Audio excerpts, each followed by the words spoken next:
আসসালামু আলাইকুম, welcome back to my channel. এই তীব্র গরমের ভিতরে এরকম একটা কোল্ড কফি তো খাওয়া যেতেই পারে। চলুন প্রসেসটি দেখে আসি। আমি প্রথমে একটা কাপ নিয়ে নিয়েছি।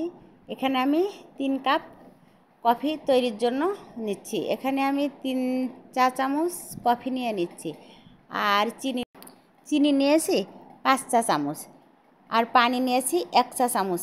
এইবার একসাথে সব নিয়ে ঘুটা ঘুটা ঘুটা ঘুটা করে একদম ফোমি তৈরি করে ফেলতে হবে। এমন ঘুটা ঘুটবেন যাতে সুন্দর সাদা ফোম তৈরি হয়ে যায়। 5 মিনিট ঘুটলেই হয়ে যাবে। এটা আমার মেয়ের রেসিপি। আপনারা অবশ্যই বাসায় এটা একবারের জন্য হলেও তৈরি করে খাবেন। এই কফিটা কিন্তু খুব টেস্টি। বিভিন্ন রেস্টুরেন্টে যাই, এই সব খাই, খেয়ে রেসিপিগুলো আমাকে দেয়, কিন্তু শেয়ার করা হয় খুব কম। আজকে মনে করলাম কোল্ড কফির রেসিপিটা আপনাদের সাথে শেয়ার করেই ফেলি।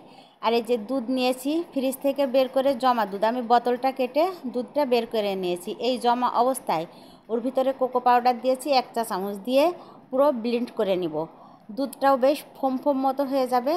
এই যে দেখতেই পাচ্ছেন কফিটা কতটা ফোমি তৈরি হয়েছে। এবার আমি সামান্য একটু 1 চামচ দুধ দিয়ে দিচ্ছি। দুধ দিয়ে এটা একটু লিকুইড মতো করে নিলাম।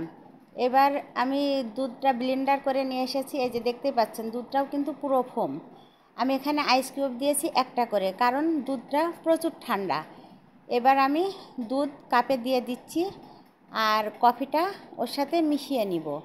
দুধটা দেখতেই পাচ্ছেন অনেকটা ফোমি, কিন্তু এটা খেতে কিন্তু অসাধারণ। আর ভিতরে দিয়ে দিয়েছি চকলেট সিরাপ।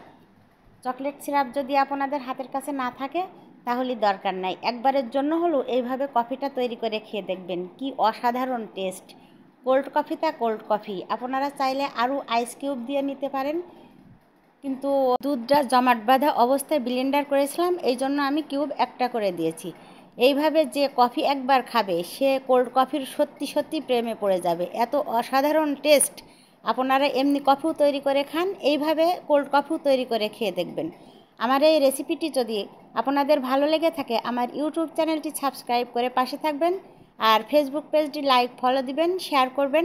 আবারও ফিরে আসবো নতুন কোনো রেসিপি নিয়ে। সে পর্যন্ত ভালো থাকবেন, সুস্থ থাকবেন। আল্লাহ হাফেজ।